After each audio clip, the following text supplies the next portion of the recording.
All right, folks, we are back, and I want to remind you that we will be bringing you more live coverage and speakers such as Jeb Bush, Donald Trump, Ben Carson, and others from the National Rifle Association Leadership Forum in Nashville, Tennessee. But now it's the Malzberg panel, which consists of Larry Elder, radio host, and of course the author of Dear Father, Dear Son, 2 Lives, 8 Hours. And Jonathan Gilliam is back, former Navy SEAL, FBI agent, and president of U.S. Continued Service. Welcome, gentlemen. Before we get to Hillary and everything, I want to pick up on I don't know, some way in my mind, maybe it's twisted a little bit. I relate this to a gun issue, and it's really a terrorism issue. But the fact that a lot of soldiers on our bases around the country aren't allowed to be armed on base may have resulted in some of the deaths and injuries caused at Fort Hood. And today, the shooting victims received their Purple Hearts, Larry. But that doesn't mean that justice has been done. It doesn't mean they're going to get the benefits that they deserve, because this is still classified as a case of workplace violence and not an act of terrorism.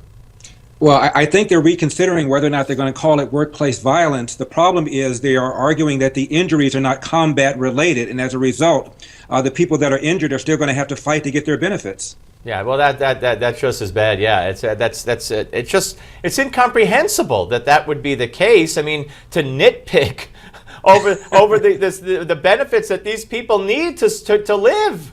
Exactly, and as you pointed out, people on these bases are gun-free zones. They are at additional risk as far as I'm concerned, and this was an act of terrorism. We are, in fact, at war, aren't we?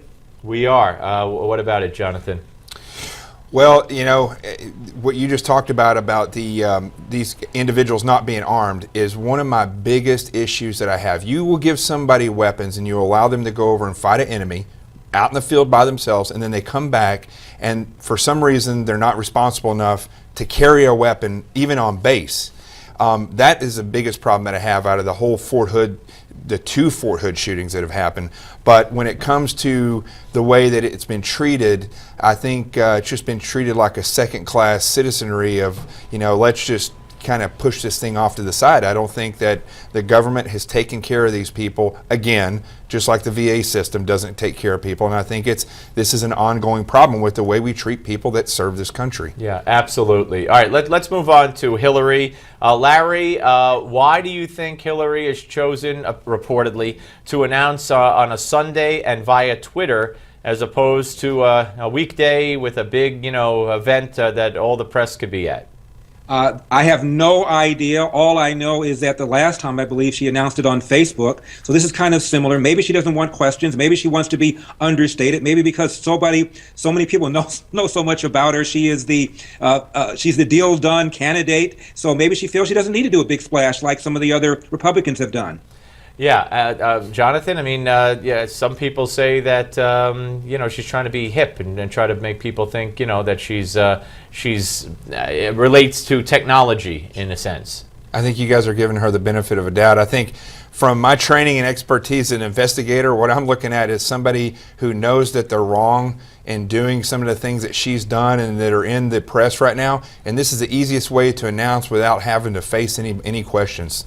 Yeah, well, it could be that simple. It could be that simple. And Jonathan, I don't think she needs to worry about having to face any questions. We have a pretty compliant media that hasn't asked her any tough questions, and so I don't think she needs to worry about that. Her real fear is that she has a lot of liability. A lot of people are tired of her. There's a Clinton sleaze factor. Those are the kinds of things she has to worry about. I don't think she has to worry about hard-hitting questions from journalists, though. Yeah, well, here's a question I'd like to ask her. There's a new report in International Business Times that Secretary of State Hillary Clinton supported a trade deal with Colombia after the Clinton Foundation got a donation, substantial donation, from a Colombia oil company executive, despite their questionable human rights record. And at the same time that they were working closely with this founder of this company, who was at the center of a labor issue, but she apparently turned around her position. So that's one question of many, Larry, and the Clinton Foundation scheme of things. Absolutely, and she initially opposed this Right. trade deal that she ultimately supported. So it looks like there might have been a quid pro quo. You give me a little bit of money, and I'll modify my position. Which This is speaks going to be one of many contributions Right. where something has happened after the money has been given that she's going to have to answer to eventually. Which speaks to what Jonathan was speaking about. All right, folks, we're coming back with more of the panel. But first, what do you think of President Obama's call for gun and ammunition controls? That's our poll question. Vote in our Newsmax poll at newsmax.com/guns. Up next, more of the panel.